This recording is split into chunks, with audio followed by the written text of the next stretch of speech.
if you are in a job where you have to be highly focused and creative a lot of the time, you, my friend, need a lot of recharge time. You need to give literally your prefrontal cortex a break in order for it to function at its highest level and help you to be the genius that you are.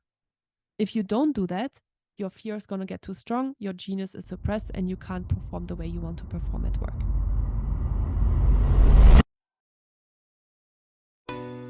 Do you consider yourself a high achiever?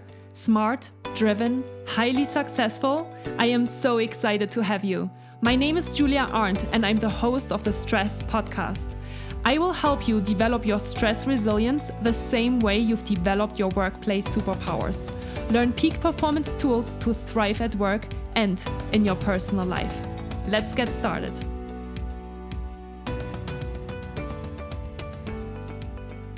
Hi, and welcome back to the Stress Podcast. I'm your host, Julia Arndt, and I'm super excited to spend some time together with you. I, in fact, just sat down with my coffee cup and some whipped cream in there to treat myself a little bit. And as you can probably tell, I sound a little stuffy or nasal or something. I don't know what's going on, but I've been speaking a lot this week. I had 2 90-minute workshops with Google Teams Monday, Tuesday, and I had a big workshop with the WIT Network, the Women in Tech Network, that's sponsored by Microsoft yesterday. And I don't know what it is, if just my voice has been challenged this week or if I'm developing something, but I thought I better sit down now and record this podcast episode with you and for you, because I don't want it to get worse. Hopefully it doesn't get worse, but I'm so excited to be here with you today. I'm so excited that you are taking a little bit of time to learn with me today, because I want to learn with you today. I want to share with you some really interesting insights with you today about the polyvagal theory and how you can regulate your nervous system. I think you've probably recognized that over the last couple of weeks, if you have been listening to each and every episode of my podcast, in fact, of course, that I've been talking more about nervous system regulation. And it's been something super interesting for me, because as a stress management trainer and coach, I, of course, am super interested and passionate about all things stress management related. And we've been talking a lot about stress and about being in the fight or flight response or being in a more relaxed state. And those two are not very nuanced, right? We have only been talking about stressed and not being stressed. And so in today's podcast episode, I want to talk with you about a little bit more of a layered approach to stress management. And it is the polyvagal theory that was developed by someone called Stephen Porges. So I'm really excited to talk with you a little bit more about that. And I want to build some awareness around that. It's super important. And one of the things that I want to explain to you today is the following. I don't know if you've ever heard this, but I'm just going to say it. It's a quote that says, if fear is too strong, the genius is suppressed. Let me say this again. If fear is too strong, then genius is suppressed. And I want to explain to you today why, if when you are in fear state, you can't actually be productive and creative and performant at your job. So it's something so important to know, and it is really your workplace superpower if you understand that and can start to apply it and implement it in your day-to-day at work. So that's why I'm so excited to share that with you. And it is basically just a deep dive into understanding the body and mind, and the body and mind connection even more than simply just all of the stress management techniques that we have talked about before. It's the same approach, like the idea behind it is all the same, because of course our body and mind all act and react the same way. And I think you're at a space where you are ready to dive deeper with me into this and to understand it better. So I hope you stay with me today. I'm going to share some new words and terminology with you. So maybe you want to take even a piece of paper and a pen, and you want to write down a couple of different things to make it easier to understand. You are also more than welcome to just listen and to really just sit with the information that I share with you today. And I'm trying to, of course, be as simple as possible for all of you to understand.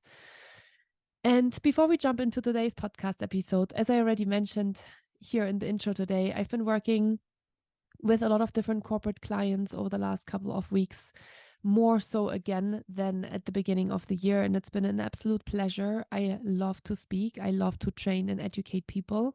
So if you have been listening to the podcast for a while, or maybe it's the very first time that you're listening to this podcast, know that I'm a corporate trainer and that I bring 1-year programs into companies in order to help their employees understand the nervous system and understand the importance of regulating the nervous system so that your team doesn't burn out and has a competitive advantage, which is being super engaged, happy, and productive. Because when you're taking care of the nervous system, it does all of that. And in today's world where everything is changing so quickly, that's the only thing that you can really help with, right? Because all of those external factors, all of the reorgs and all of the advancements in the market and new managers and new skill development, all of these different things are hard to control. It's a little bit out of our control because it's just a result of how the market is moving. But what we can focus on and what you can focus on and what your team and your organization can focus on is really how you train your employees to stay resilient in all of these changes. And I really, truly, deeply believe that that will be the competitive advantage and the competitive edge for companies that are the most successful, because they actually keep their expertise in-house. They don't have to spend time, money, and energy on hiring and onboarding, and they're not losing their expertise. So if you are listening to this and this resonates with you and you're curious to learn more about my corporate programs, I would love to hear from you. Reach out to me. You find all of the contact details in the show notes below. And I would love to chat with you. Let's just jump on a call. I'll share a little bit more about how I work with companies. I'd love to hear more about how you're currently looking at employee development, and then we'll take it from there. So I would love to hear from you. I hope to hear from you. And if you are curious to invest in yourself, there's obviously also a couple of different opportunities and ways to do that with me. The first one is one-on-one coaching. If you're interested in that, reach out. And then also my Plan Your Week with Julia sessions that are taking place every Monday morning at 8 a.m. PST. It's a free workshop every Monday to help you develop a new time management habit. I know it's not easy. Time and calendar management optimization is a process. And so I really want to be here for you to help you build that new habit. And what a better way to do that than by creating some accountability and commitment, and at the same time as well giving you, of course, a couple of different tools on how you can do that. So if you're curious, join us next week. Plan Your Week with Julia. We have a lot of different people from a lot of different backgrounds participating, and I really love to connect with you that way. So if you are interested, register below. So there's a registration link, and yeah, you can just register. So that's all I wanted to share with you today. I'm super excited. There's a lot of momentum at the moment in my business, and I am so grateful that you are here and that you are interested to learn, because awareness is the first and most important step to change. And so let's jump into the polyvagal theory.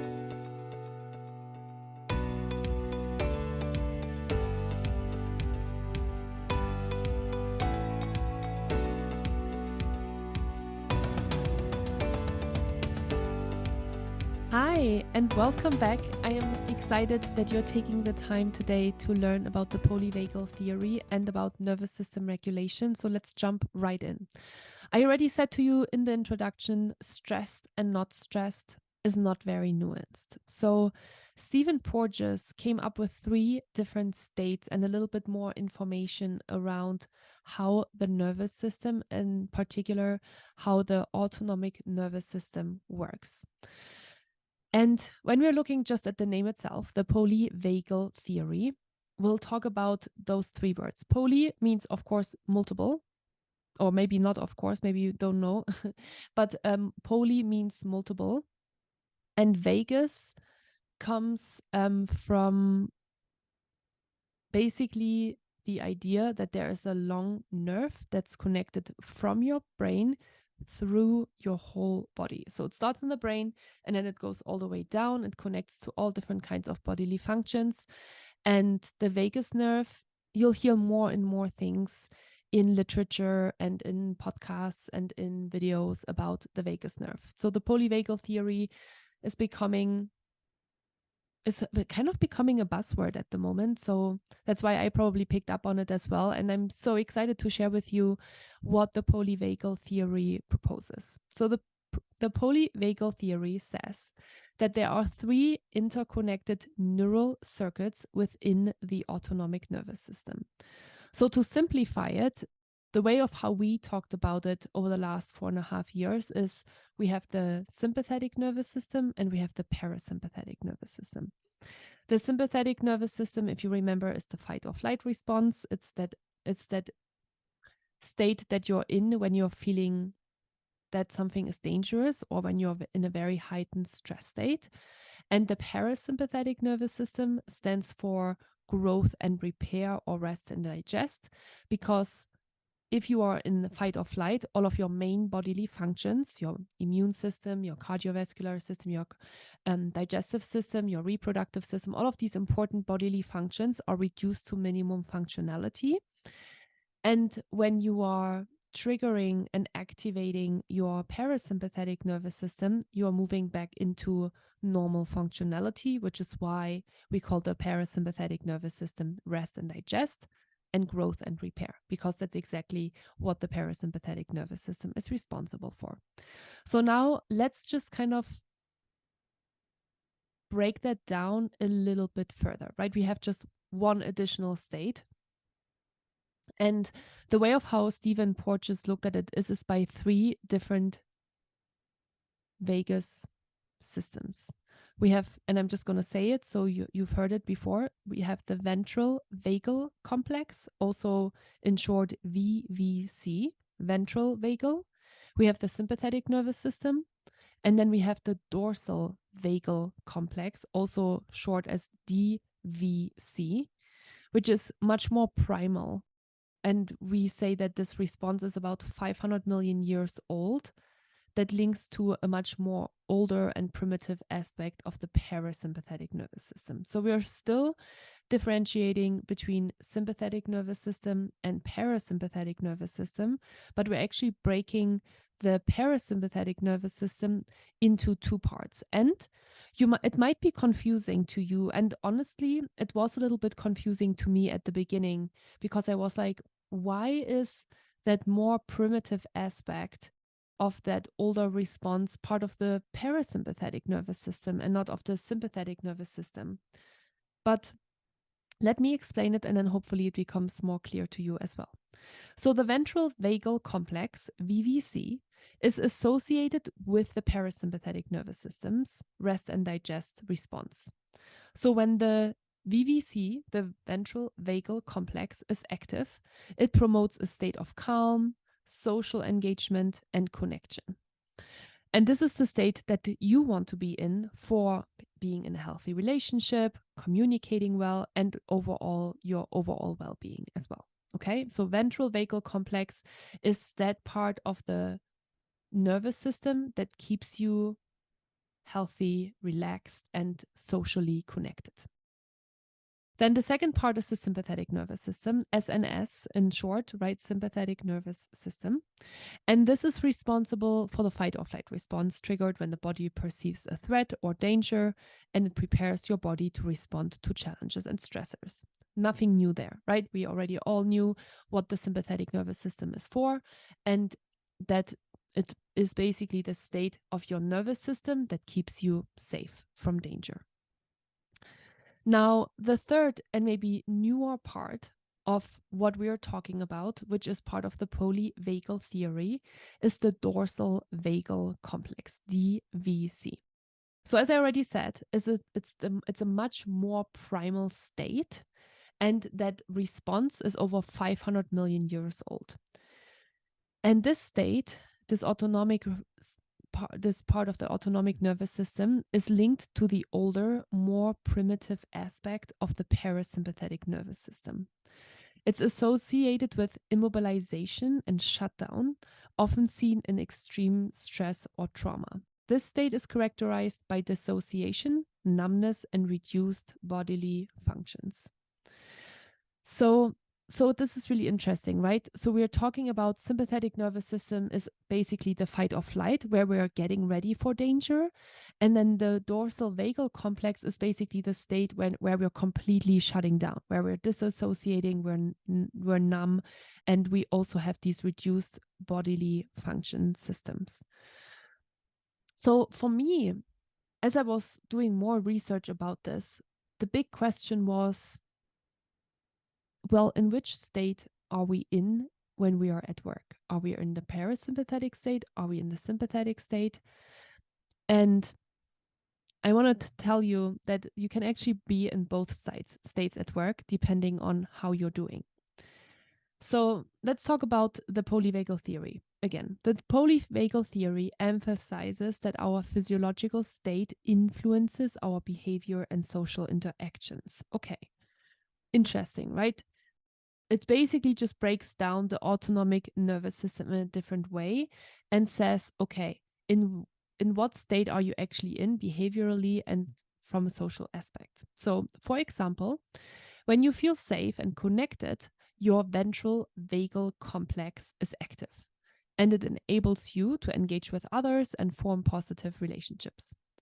Conversely, when you perceive a threat, your body may shift first into fight or flight mode, and in extreme cases into shutdown, which is the dorsal vagal complex. Okay, so shutdown, the way of how I think about it is when you are in extreme burnout or in extreme depression, or when you are in a traumatic state, you're completely shutting down. It's almost like you're fainting, right?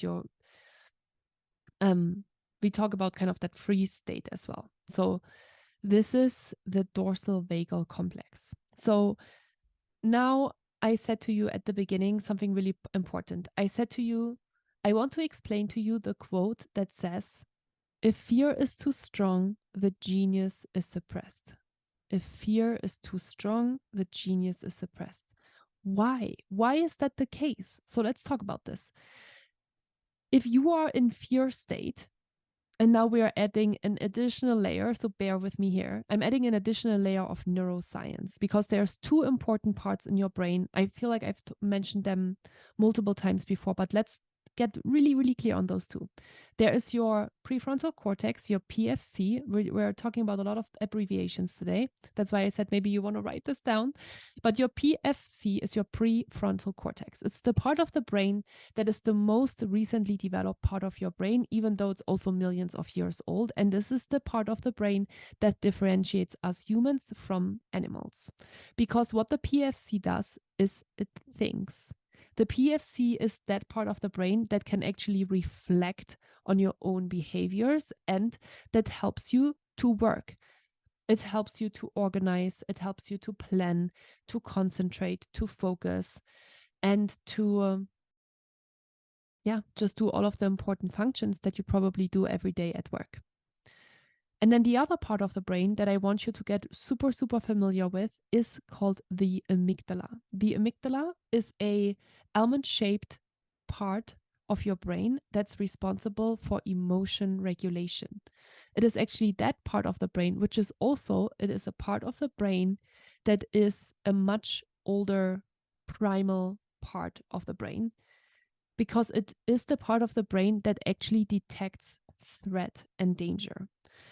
And so if you are in the amygdala, so let's say something is happening, you are experiencing a lot of stress at work, your amygdala turns on because it recognizes threat and danger. And what it does is it helps you to regulate emotions. And in good cases, when you are in a good state and when you have been taking care of yourself and you recharge and all of the different things, then your prefrontal cortex communicates with the amygdala and says, hey, this is actually fine. Don't worry about it. And the amygdala shuts down, like disconnects and says, okay, great. If you have that all day long, because your prefrontal cortex is part of the conscious part of the brain that requires a ton of energy. Think about it. If you think all day long, how do you feel at the end of the day? Brain dead. Exactly. Because your prefrontal cortex has just limited amounts of energy to keep you going, which is something that many of us haven't understood maybe until today, now that I'm saying it to you, because we think, for whatever reason, because nobody ever actually told us this, that we can work and focus 24/7. But you actually can't because of very basic neuroscientific explanations that are the prefrontal cortex is the conscious part of your brain. It requires a lot of energy. Energy is limited. And if you have high levels of stress on a daily regular basis, your prefrontal cortex is busy regulating stress levels. And so it can't focus and concentrate and plan and do all the things anymore because it's busy taking care of your stress response. And what is taking over? That's right, your amygdala, your emotional center, because the prefrontal cortex doesn't communicate with it anymore and says, hey, you're actually totally fine. It's that rational part of the brain. So you're starting to become a lot more emotional. You start to detect danger where there is no danger. You're constantly feeling threatened, even though there is no threat. And I remember this really clearly when I was going through my burnout in the summer of 2018. Everything felt like a threat. I don't know why. I didn't understand at the time why I felt this way. But every single email that came in felt like a threat to my abilities, to my self-confidence. I felt like everyone was the bad guy, kind of a thing. Now I understand it because my amygdala was in overdrive. And what's also interesting for you to know is that when we talk about burnout, and the reason why the World Health Organization recognized it as a disease in May of 2019 was because of two studies, one of them showing that with high levels of continuous stress, your fear center increases. So that your amygdala is actually starting to be bigger. You have a bigger amygdala in your brain. What do you think that means? Well, it means that you're constantly seeing threat and danger everywhere. And how are you going to respond to that? With fear, with frustration, with anger, with aggression, with sadness, with just being emotional, all the different kinds of emotions. So if you've been feeling really emotional lately, really aggressive lately, really angry lately, you're getting constantly in fight with people, you feel like you're constantly being not understood correctly, well, this might be a sign that your amygdala has taken over and your prefrontal cortex is absolutely shut down. What part of your brain is that from a polyvagal theory perspective? That's right. Either sympathetic nervous system state, constantly fight or flight, or shut down. Dorsal vagal complex. All right. So these two parts are possible. So now the other question that I brought up. So, okay, no, sorry, let me finish this first. So what we were talking about was this quote around, if fear is too strong, the genius is suppressed. I hope that this made this really clear, my explanation. If fear is too strong, if your amygdala is taking over and you are in this fear state all the time, well, guess what? Your prefrontal cortex can't think clearly anymore and it is suppressed. So if you are in a job where you have to be highly focused and creative a lot of the time, you, my friend, need a lot of recharge time. You need to give literally your prefrontal cortex a break in order for it to function at its highest level and help you to be the genius that you are. If you don't do that, your fear is going to get too strong, your genius is suppressed, and you can't perform the way you want to perform at work. This is why we talk about the nervous system. And this is why I'm so passionate about this. Isn't it so interesting? We can actually explain that. And I want you to understand this, because this is going to be your competitive advantage towards any other people. If you understand that, and if you start to integrate that, if you start to integrate regular breaks, because you know that if you actually take a break, not only will you feel better about yourself, because you invest in yourself and you do the things that you love to do, which makes you a happier person in general. And then you use kind of these like shorter sprint moments, like 1 or 2 hours at a time, to get actual work done. You're going to be a superhuman. You're going to be productive. You're going to be performing, and you're going to be incredible. And you might ask yourself the question, well, if it's so easy, why does not everyone do that? Well, check in with yourself. Why have you not done this? Maybe because it's an educational piece and awareness, right, to understand this. But nobody has taught us this in school, in high school, in college. We have just learned to push ourselves. And what we learned was a huge misconception, which is the more I work, the more I get done, and the more productive I am, and the more I will be praised by my work and get the next promotion and get the next big grade, and so on and so on. Okay. And so if you can break that misconception and limiting belief, which is not easy, and I understand, I've been working on this now for years on myself, then you can have the most amazing breakthrough. So this is the polyvagal theory. Now back to the question, in which state are you in when you work? Are you in a parasympathetic state, or are you in a sympathetic state? When you are working, you're likely in parasympathetic state. This is because you are typically in a safe and comfortable environment and you are focused on the task at hand. However, if you are feeling stressed and anxious about your work, which oftentimes this decision also happens in your brain, right, because of experiences or because of already heightened stress levels, then you may switch to the sympathetic state. So then the question is, well, what can I do if I'm in sympathetic state? Because now I understood that this is not healthy for me, because if I'm in sympathetic state, my prefrontal cortex is starting to regulate stress levels. I can't be as genius and creative anymore. My amygdala is taking over and I'm not performing the way I want to perform. So you have to get yourself back into that socially connected ventral vagal parasympathetic state, which is your socially connected and engaged state.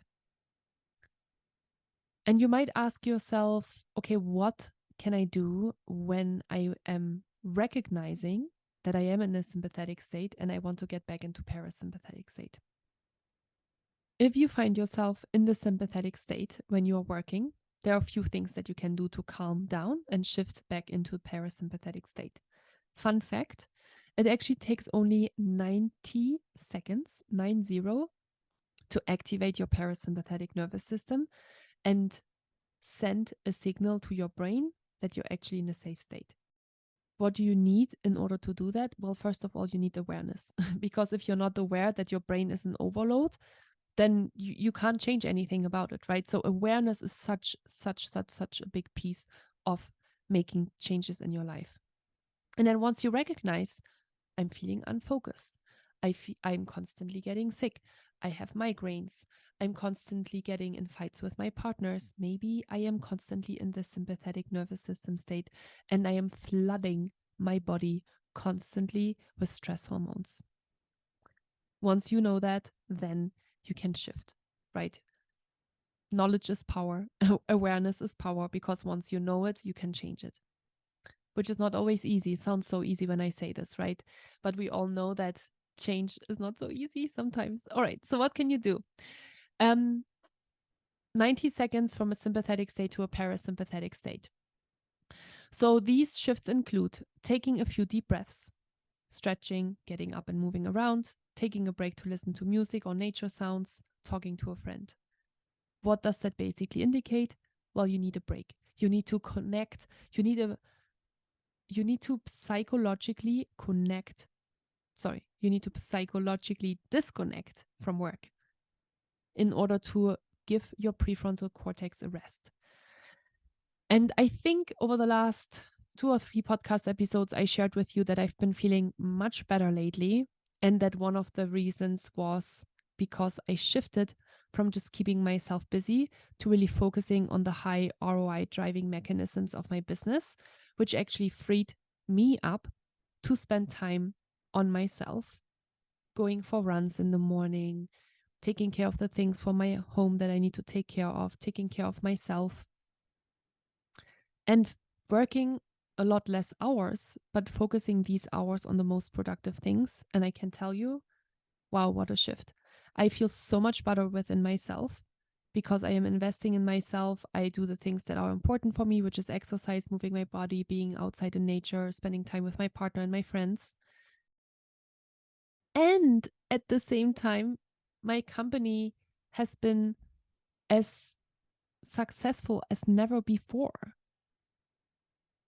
because I understand how important it is to regulate my nervous system to show up as my best self when I am in conversations with clients, when I coach, when I facilitate trainings, when I have conversations around bringing one-year programs into companies to help the whole team and organization to regulate nervous systems. Because yes, it is not easy, right? It is simple, it's simple tools, but it's not easy to implement. So let's create a way to help employees learn this step by step. So it's been really fantastic and amazing. And this information, and as I already said at the beginning, this information gives you the power, gives you the ultimate competitive advantage, gives you the advantage of being superhuman. Because if you understand that and you use this to your advantage, you're going to be unstoppable. That's so cool. Can you see how cool it is? All right. I hope that you found this podcast episode helpful today. And I do want to stop here because I know this was a ton of information, a ton of insight. We talked about the polyvagal theory and we talked about regulating your nervous system. So let's just sit with that. I am planning a lot more podcast episodes with you on diving much deeper into, okay, now that you understand that part, let's talk about how to regulate your nervous system. How can you actually start? What do you need? We'll talk about that, okay? But for now, I hope you understand that there are 3 pieces to the polyvagal theory, and then there are 2 important parts in your brain that you learn about: prefrontal cortex and amygdala.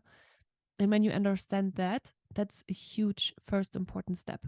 And then once you understand that, we can dive deeper into all of the other things. If you found this podcast episode helpful today, then I would really appreciate it if you leave me a 5-star review on Stressed iTunes. And I would really appreciate it if you would share this episode with someone that is just as fascinated about the human experience and the human development as you are. I really appreciate you doing that. I know that you've been doing that because the podcast has seen double and triple numbers of downloads over the last couple of months, and I'm so grateful for that because I want to bring this information into the world and I want to help you to develop this workplace superpower, because you're going to be unstoppable and it's going to be the most amazing thing because you're going to have both. You're going to have a life that you actually love because you spend time on yourself, and you have an absolutely amazing career. So let's do it together. Thank you so much for listening today. Take good care of yourself, and I hope to hear you or see you in the next podcast episode.